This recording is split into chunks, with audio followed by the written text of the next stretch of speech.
E nessa medicina tradicional chinesa, é assim que você trata? Sim. A gente trata a acupuntura tudo como medicina chinesa ou ele tem ramificações? Olha, na verdade, assim, nós falamos muito, divulgamos mais como uma medicina tradicional chinesa, mas eu muitas vezes digo que eu trabalho com medicina oriental.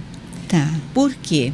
Existe a medicina coreana, né, que tem muita similaridade com a medicina tradicional chinesa.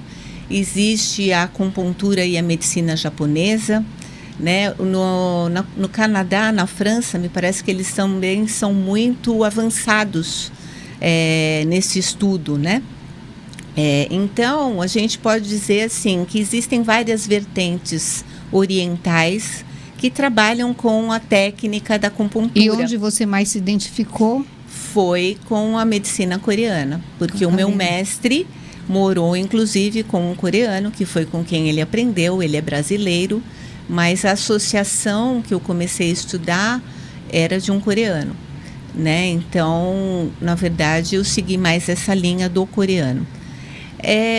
Muda algumas coisas em termos de localização de pontos, de diagnóstico, né? Algumas coisas divergem um pouco, mas nada assim tão relevante. Tá. Não. É mesmo porque o paciente, ele sabe, vou falar por mim, Tá. ele vai procurar acupuntura como nós procuramos para nossas filhas, como uma alternativa. Sim. Eu penso, e você me corrige se eu estiver errada, nós não temos como cultura de procurar acupuntura como preventivo.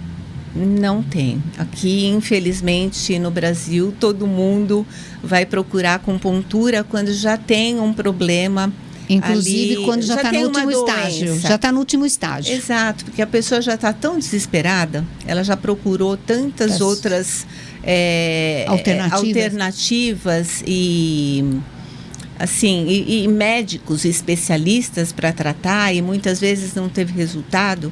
Então, ela acaba procurando a acupuntura como um último recurso ali. Hoje também os planos de saúde, o SUS também reconhece, não reconhece? Reconhecem a acupuntura. E isso dá uma divulgação e uma credibilidade também, né? Sim, de alguns anos para cá isso melhorou muito.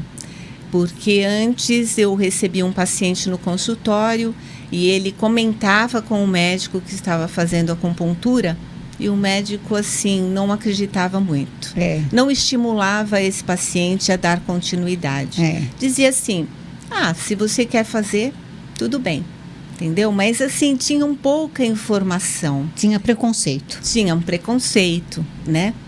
E hoje, o que acontece? Os médicos estão estudando um pouco mais. Acho que foi uma coisa um pouco mais divulgada, né? Eu estou sabendo, através de uma paciente que estuda medicina, que ela teve essa matéria. Olha só. Na faculdade, mas pouco tempo. É só uma pincelada, só para... Sim. Para poder ter um respaldo de conversar com o paciente, talvez.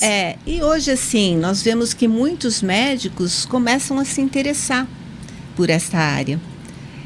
Só que o que acontece? A questão do diagnóstico da medicina tradicional, da nossa medicina, para a medicina chinesa ou oriental, ela é muito diferente, porque a medicina tradicional, ela tende a tratar a doença, o sintoma, né? A doença, mas o sintoma, tudo é rotulado. Então, é a gastrite, é a bronquite, é a diverticulite.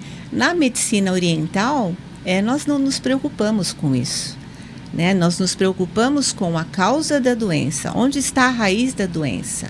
Isso sim precisa ser tratado.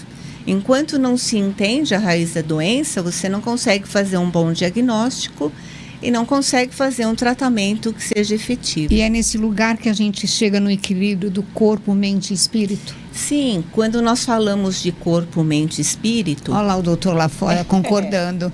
Olha lá, porque dentro da nossa área também, né, nas terapias. Não tem como, né, doutor? Corpo, mente e espírito. Ele vai entender o que eu vou dizer, né? Não tem como a gente olhar isso de forma separada, fragmentar.